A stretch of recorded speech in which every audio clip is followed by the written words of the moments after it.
Good evening, children. Today we are going to study the Industrial Revolution and its effect. That is chapter number 5. We will be reading this part today.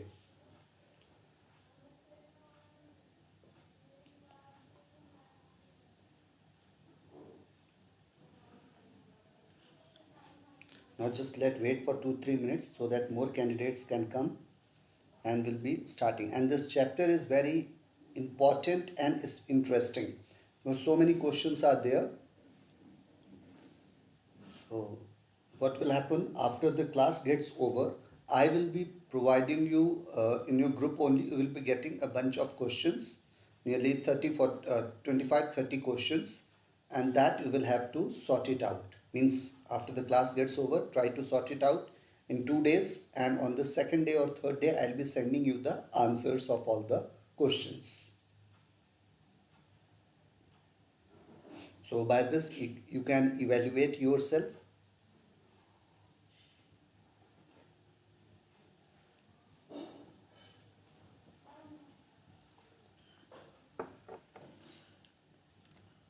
Now let's move to the chapter.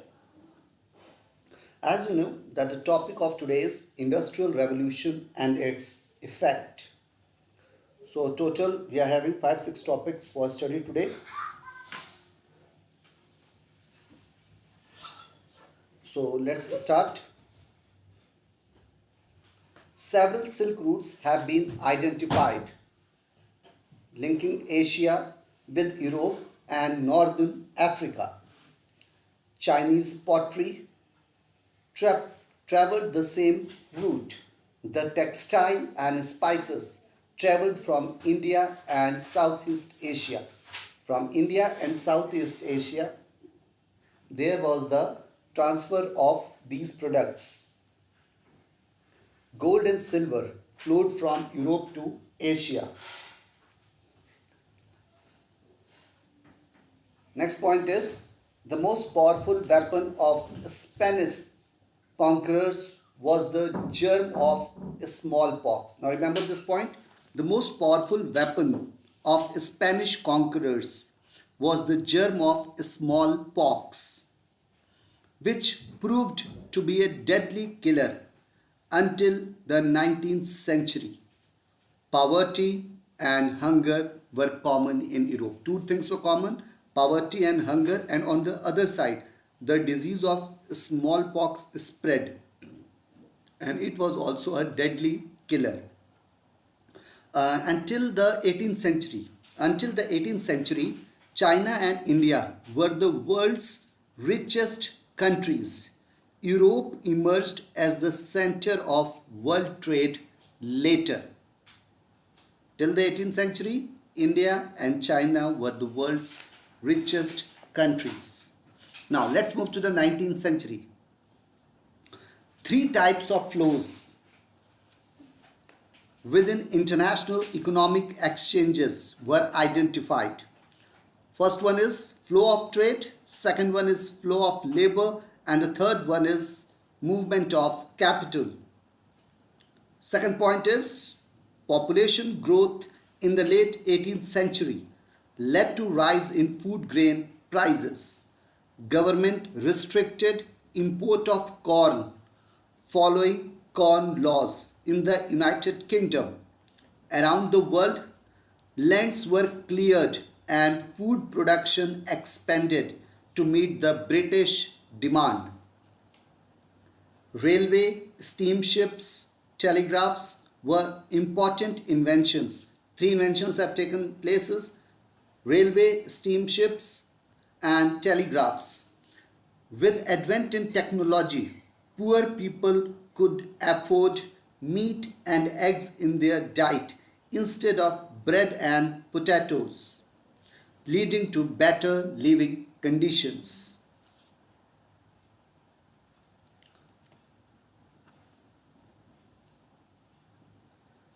Late 19th century colonialism. Trade flourished. Now during this time, in the late 19th century, trade flourished and market expanded. The expansion of trade, the expansion of trade and a closer relationship with the world meant loss of freedom and livelihoods. Rival European powers in Africa drew borders demarcating their respective territories. Belgium, Germany, and United States became new colonial powers. Next point is Rinderpest or cattle.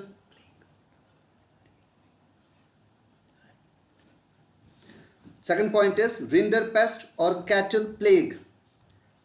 Cattle plague or Rinderpest in late 1880s in Africa, which had a terrifying impact. It was carried by infected cattle imported from British Asia to feed the Italian soldiers invading Eritrea in East Africa. Rinderpest reached Atlantic coast in 1892 and Cape. 5 years later, it killed 90% of the cattle. Means all the methods were applied. Now the next point is indentured labor, migration from India.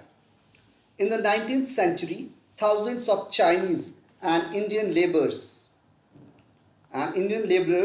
went to work on plantations, mines, roads and railway construction projects around the world. From India and China, the laborers were being sent to other places.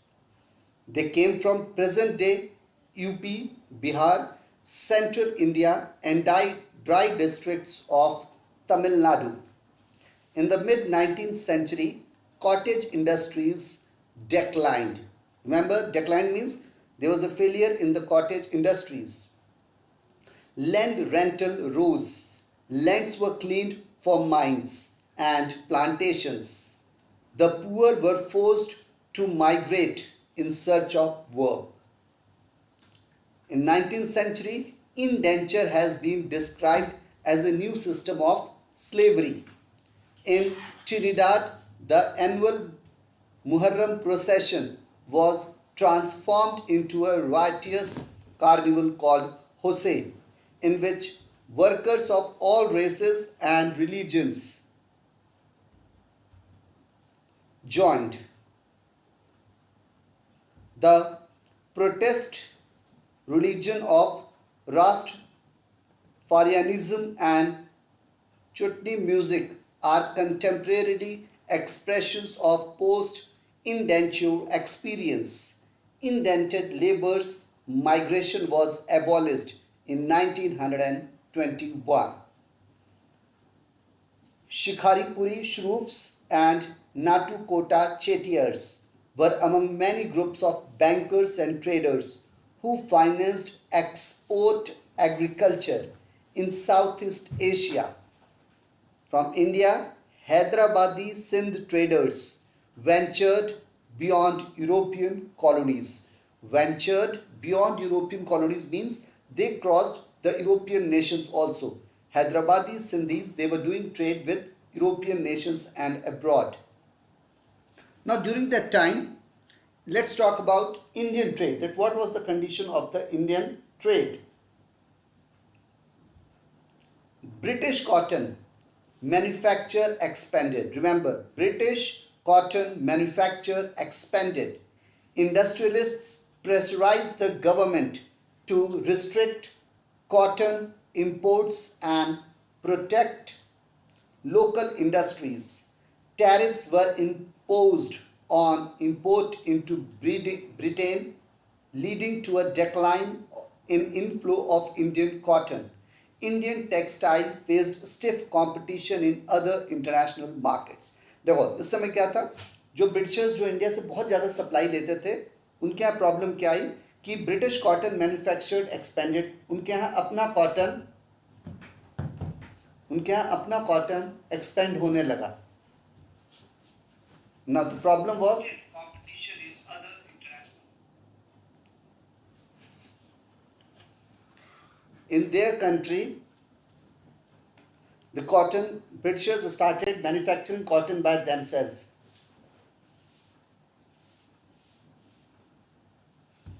So by this what happened? From India, the export which was made, now that was being stopped. And now the Indian market has to search for other places. Or you can say that there was a stiff competition in other international market. Export of raw materials increased equally fast. Indigo used for dyeing cloth was an important export. Opium shipments to China grew rapidly from 1820s. Now let's talk about the interwar economy. What was the effect of these wars, of these conditions on the economy? The First World War was the first modern industrial war, as it saw the use of machine guns, tanks, aircrafts, chemical weapons, etc. Most of those who were killed in the war were men of working age. This reduced the able-bodied workforce. Now so many soldiers have died. So by this what happened? There was a reduction in the able-bodied workforce in Europe, leading to decline in household income. Now there was a decline in the household income because the working members or the able-bodied members have sacrificed. Industries were restructured to produce war-related goods. The war led to a snapping of economic links between world's largest economic powers. Britain borrowed large sums of money from banks as well as from the United States. The war transformed United States into an international creditor. International creditor means now at the time, whichever nations, maximum nations whosoever have participated in the First World War, they took enough amount of money from United States. At the war's end, the United States and its citizens owned more overseas assets than foreign government and citizens owned in the United States. It means that the government of United States and its citizens, they have purchased a good amount of colonies or assets in the other areas. Why? Because they have given a good amount of funding or loan, you can say, to the nations. The next point is post-war recovery. Now, what is this post-war recovery? Post-war economic recovery proved difficult. Britain faced a prolonged crisis as India and Japan developed their industries. When Britain was preoccupied with war, to finance war expenditure, Britain borrowed liberally from the United States, which led it to huge debts. अब क्या हुआ? First world war चल रहा था, उधर फिर से उधार ले लिया इन्होंने. Britain took loan from United states. अब इससे क्या हुआ? जो डेब्ट्स थे, जो उधारी खाता था, वो ब्रिटेन का बढ़ता जा रहा था. The war has led to an economic boom. When the war boom ended, production contracted and unemployment increased. और जैसे ही वॉर खत्म हुआ, उस समय हालत क्या थी?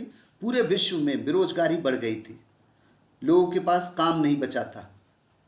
Many agricultural economies also were in crisis. जो खेती थी वो भी नुकसान में जा रही थी, क्योंकि वॉर के कारण मैक्सिमम जो एरियाज थे, जो खेत खलिहान थे, वो खराब हो चुके थे.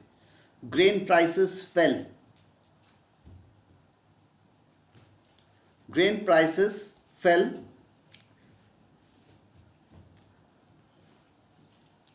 Rural incomes declined and farmers fell deeper into the debts. मतलब पूरा देश जो था, जो ग्रेन होता है, जो अनाज होता है, उसके दाम गिरते जा रहे थे. जो गांव के लोगों की इनकम होती है वो भी घटती जा रही थी, और जो किसान थे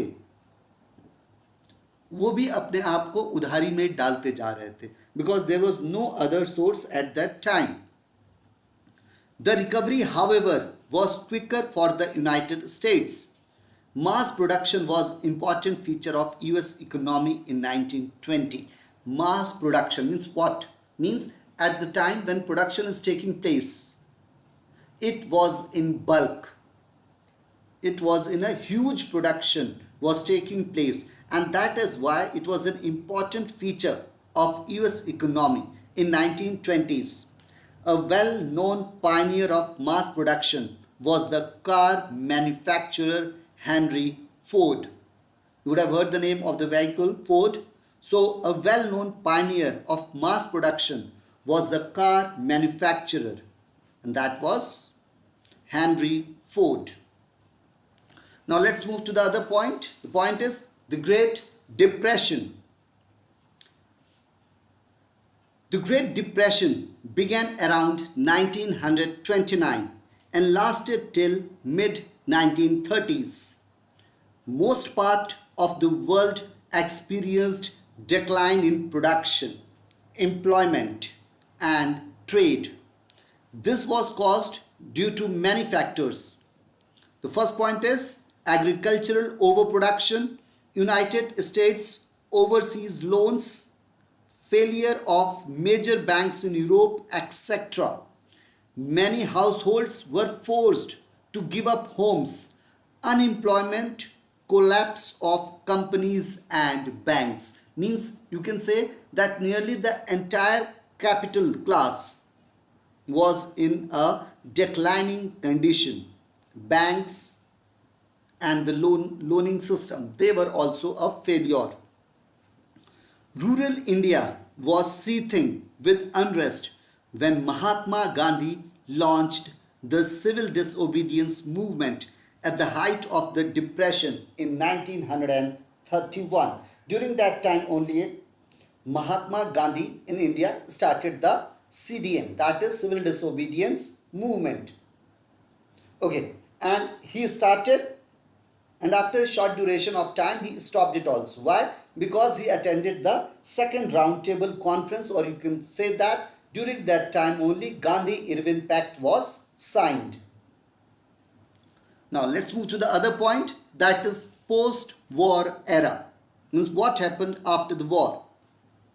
The main aim of the post-war international economic system was to preserve economic stability and full employment in the industrial world.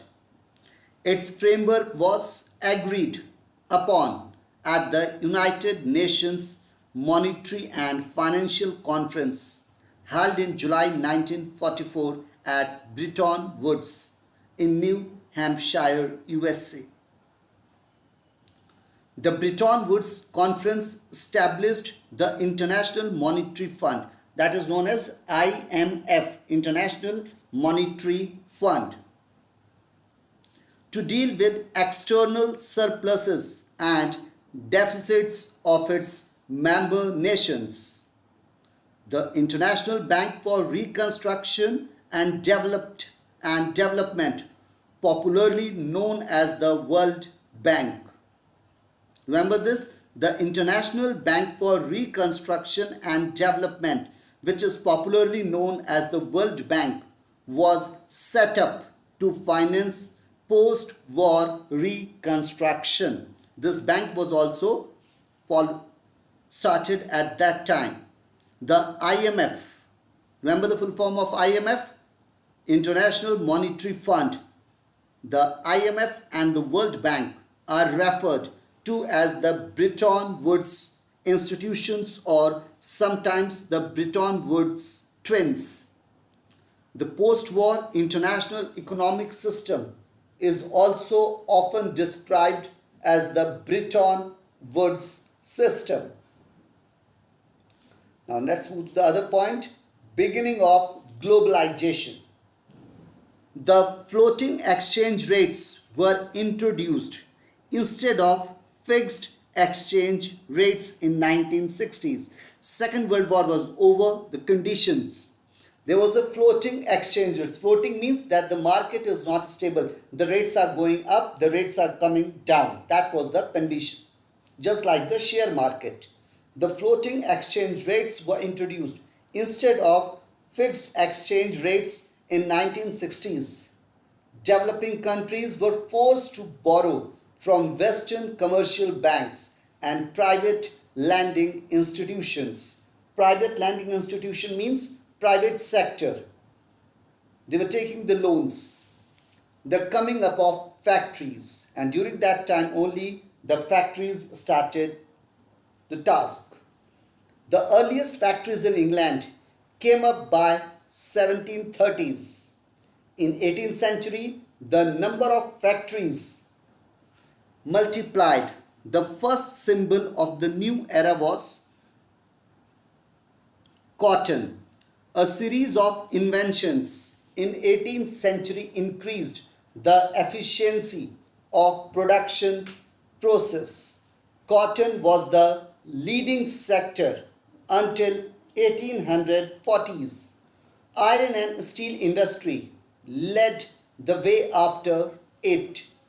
The new industries could not displace traditional industries easily. मतलब जो नए नए फैक्ट्रीज या जो industries खुली थी वो पुराने सिस्टम को, पुराने जो सिस्टम चल रहा था इंडस्ट्रीज का या फैक्ट्रीज का, उसको आसानी से रिप्लेस नहीं कर पा रही थी. Now the next point is textile industry in India. And the children, those who are in class 10, this chapter is important for you because this chapter, Industrial Revolution, is in your syllabus also, CBSE students. Now, let's talk about textile industry in India. The finer varieties of cotton and silk were produced in India. Surat and Masulipatam. Remember the name? Surat and Masulipatam had trade links with Southeast Asian ports. By 1750s, the network controlled by Indian merchants broke down.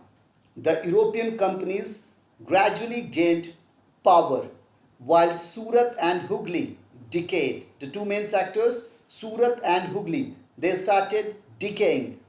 Bombay and Calcutta grew. Surat and Hooghly decayed, Bombay and Calcutta uprooted. This was an indicator of the growth of colonial power. Second point, East India Company proceeded to develop a system of management. Now, East India Company came up on the front. It established more direct control over the weavers and appointed a paid server called the Gomastha to supervise weavers, collect supplies, and examine the quality of cloth. It prevented company weavers from dealing with other buyers. Third point is, cotton weavers in India faced two kinds of problems. Their export market collapsed and the local markets shrank up, being glutted with Manchester imports. By 1860s, the weavers could not get sufficient supply of raw cotton. Fourth point, the first cotton mill in Bombay came up in 1854. Remember this date? The first cotton mill in Bombay came up in 1854. Jute mills came up in Bengal. First being set up in 1855. Elgin Mill was started in Kanpur in 1816. Remember Elgin, E-L-G-I-N. Elgin Mill was started in Kanpur in 1860s. By 1874, first spinning and weaving mill of Madras began production. Fifth point, till the First World War, European managing agencies in fact controlled a large sector of Indian industries. Three of the biggest ones were Birds, Higglers and Company, Andrews Yule and Jardine Skinner and Company. These agencies mobilized capital, set up joint stock companies and managed them. The early cotton mills in India produced coarse cotton yarn rather than fabric. As the Swadeshi movement gathered momentum in India, the Swadeshi movement got momentum. Nationalists mobilized people to boycott foreign cloth. And India, what was happening? People were boycotting Swadeshi, and boycott have started. Cotton piece of goods. Cotton piece goods production in India doubled between 1900 and 1912. Now the next point is market for goods. Now Manchester industrialist began. Now Manchester was an open challenge, or it was a big trouble for India. Manchester industrialists began selling cloth in India using labels on cloth bundles. The label was needed to make the place of the manufacturing and the name of company familiar to buyers. The labels also carried images. The manufacturers began printing calendar. Now children, the next point is, one more point is left. After that we will be coming to the question round. Market for goods. Okay, the topic is rise of modern city in England. As London grew, crimes flourished. अब London बड़ा होता जा रहा था, London advance हो रहा था, लेकिन जो क्राइम्स थे वो भी बढ़ते जा रहे थे. In an attempt to discipline the population, the authorities imposed high penalties for crime and offered work to those who were considered the deserving poor. Factories employed large numbers of women in the late 18th and early 19th centuries. The very first section of the underground train in the world opened on 10th January 1863. Remember the date? The very first the underground train in the world opened on 10th January 1863 between Paddington and Farrington Street in London. In the 18th century, the ties between members of households loosened. The institution of marriage tended to break down. The public space became increasingly a male preserved, and the domestic sphere was seen as the proper place for women. It means that the females were only in the houses. For wealthy Britons, there had long been an annual London season.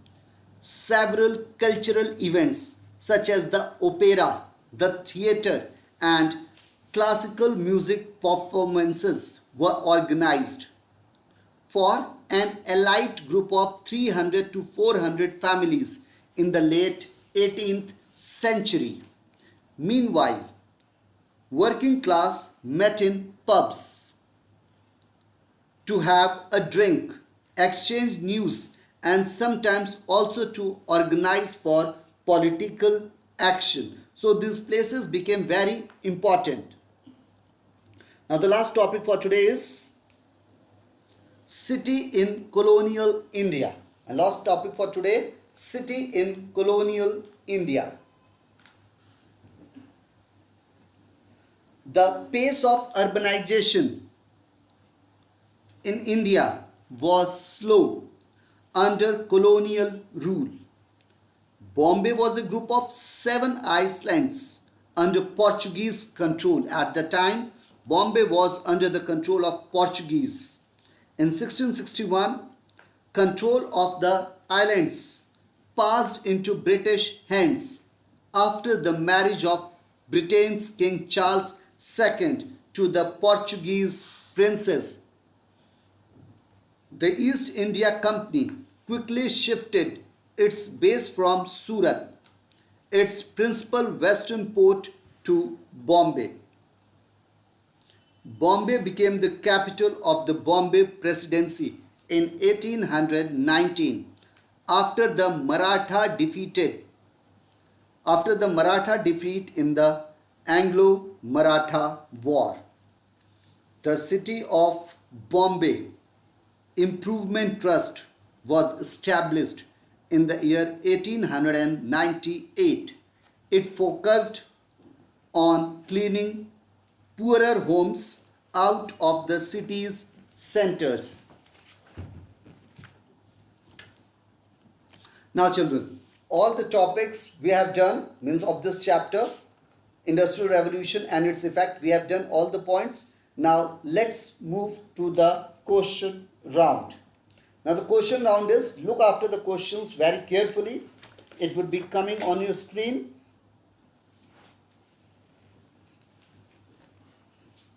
Okay, in that you have to keep the point that see the question carefully, then answer. See the first question. Choose the correct response from the given options. In 1861, a census recorded that there were 250,000 domestic servants in London, majority of whom were women because, first, the criminal activities had increased rapidly in London. Technological development in the factories rendered them unemployed. Option 3, women were no longer employed in the wartime industries. And point 4, factories acts prevented children from doing work. What's the answer for this question? Yes children, send me your answers. I'm waiting for that. Janvi, Sujal, Kushagra, Anushka, Shlok, Priya and Aryan Shaw, Vanshika.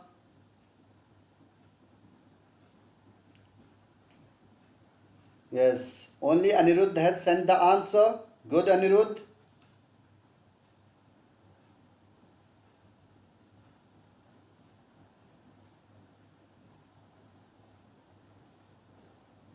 Okay, other people, try to send your answer. Kushagra, Pratyush. Okay.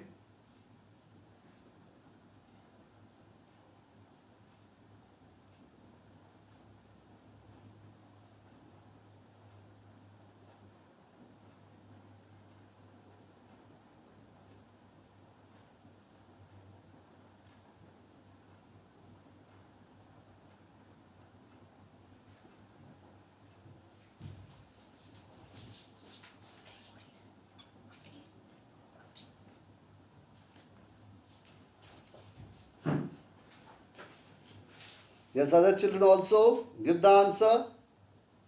Okay, so I am telling the answer is option 2.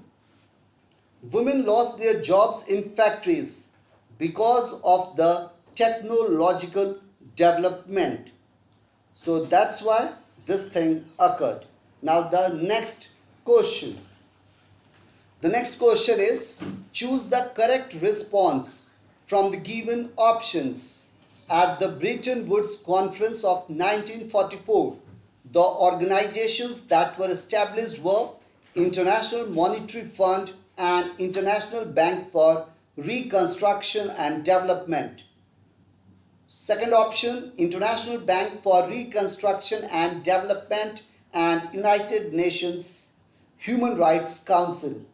Option 3, United Nations Human Rights Council and International Monetary Fund. Option 4, United Nations Labor Rights and United Nations Human Rights Council. So now what's the answer for this?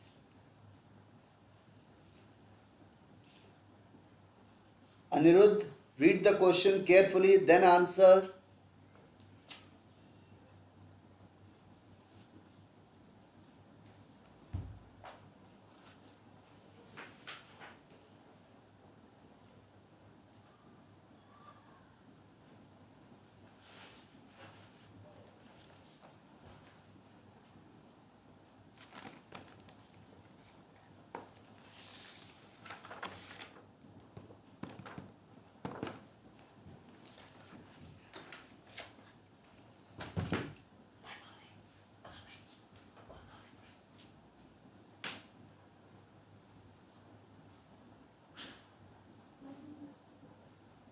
Yes, other children also. Send your answers fast.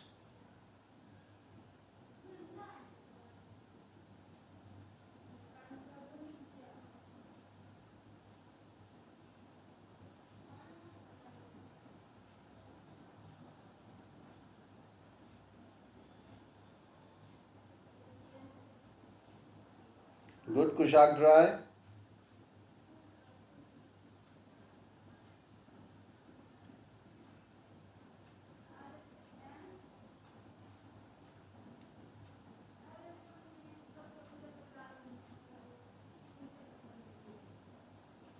Yes, only 2-3 people are giving the answer. Where are the other people? Pratyush, Vanshika, send your answer. Sujal, Janvi, Saurabh Shukla.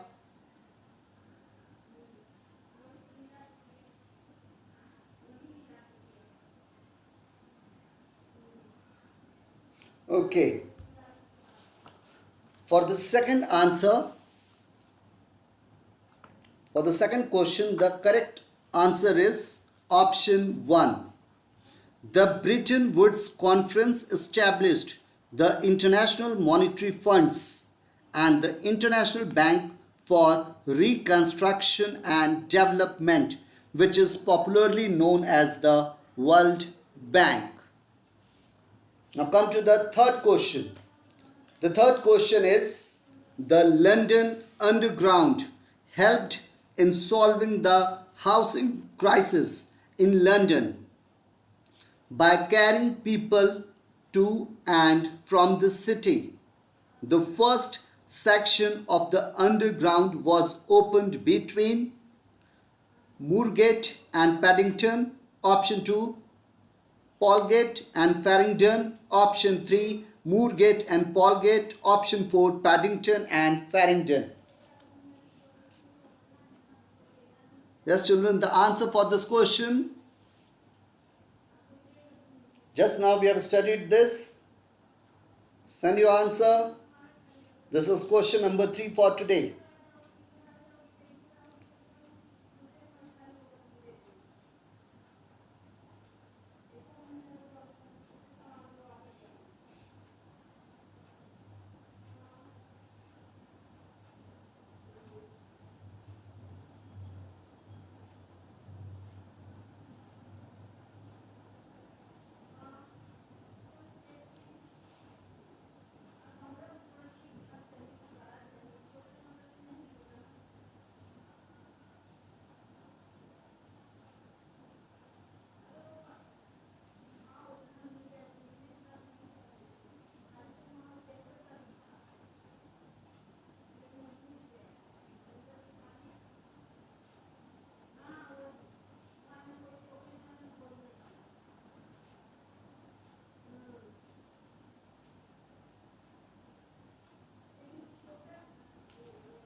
Okay, for the third question, the correct answer is option 4.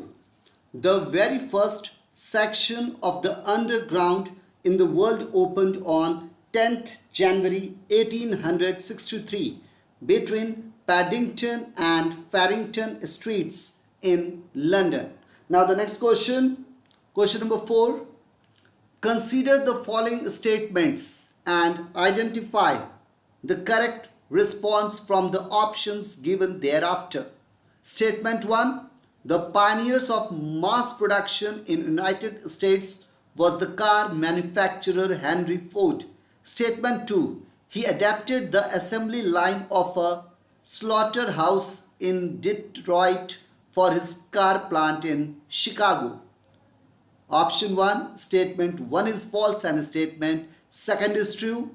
Option 2, statement 1 is true and statement 2 is false. Option 3, both statements 1 and 2 are true and statement 2 is the correct explanation of the statement 1. Option 4, both statements 1 and 2 are true, but the statement second is not the correct explanation of the statement 1. This is a very confusing question. The question is very confusing.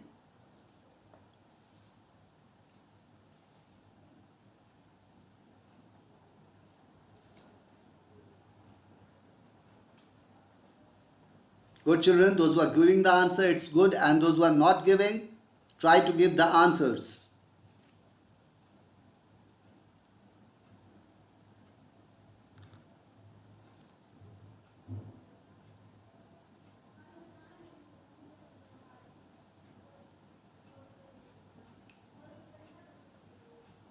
Okay children, so the correct answer for question number 4 is option 2. Slaughterhouse was in Chicago and the car plant was in Detroit. Now the fifth question. See the fifth question very carefully. Consider the following statements and identify the correct response from the options given thereafter. Statement 1. Europeans were attracted to Africa for its vast resources of land and minerals.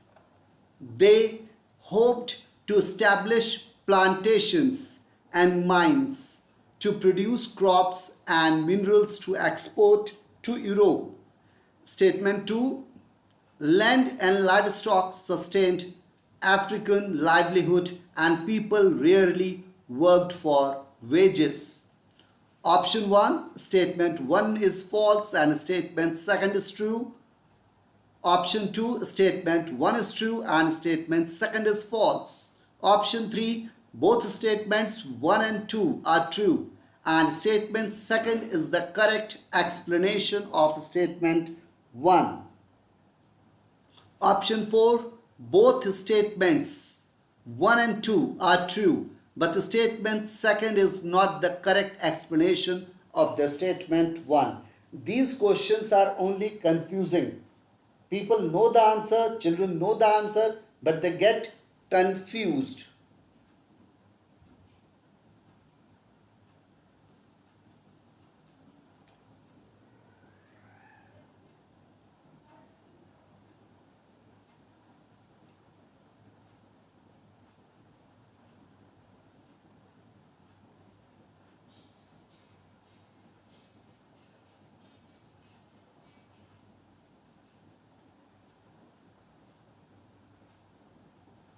Yes, children, read the question very carefully. This is the fifth question. Okay. So, the correct answer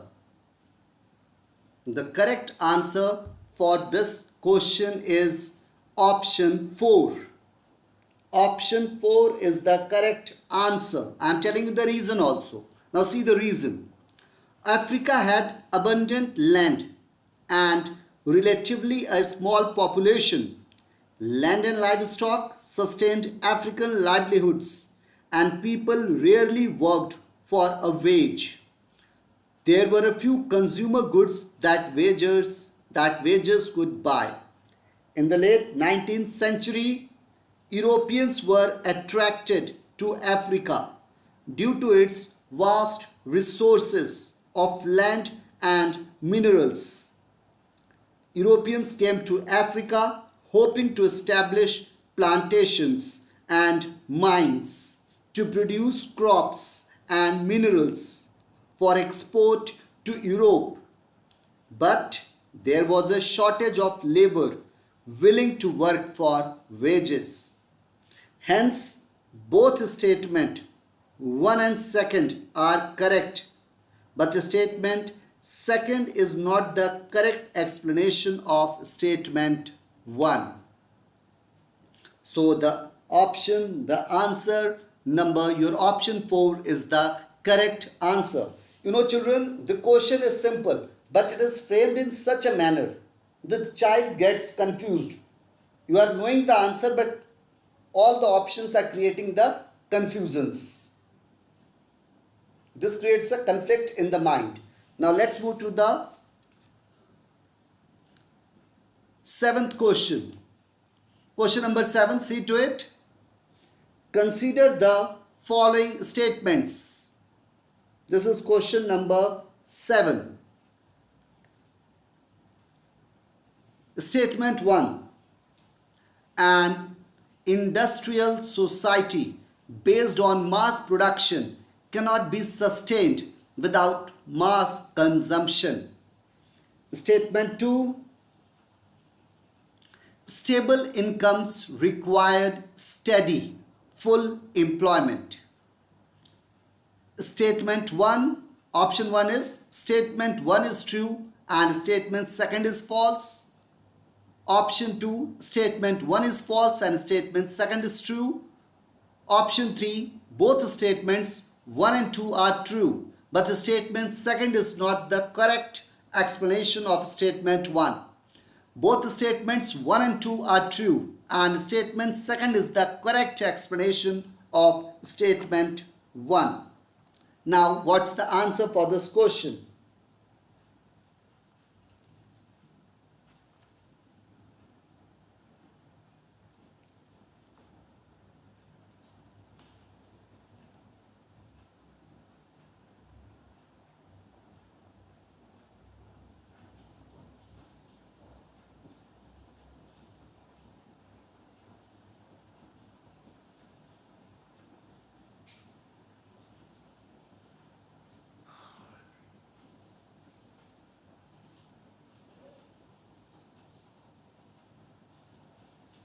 Okay, children, the answer for this question number 7 is answer 4. Fourth option is the right answer. Economists and politicians drew two key lessons from interwar economic experiences. First, an industrial society based on mass production cannot be sustained without mass consumption. But to ensure mass consumption, there was a need for high and stable income. Incomes could not be stable if employment was unstable. So, the correct answer is option 4. And children, today you will be getting the MCQ type questions. Nearly 30-40 questions are there. You will be getting 2-3 days time.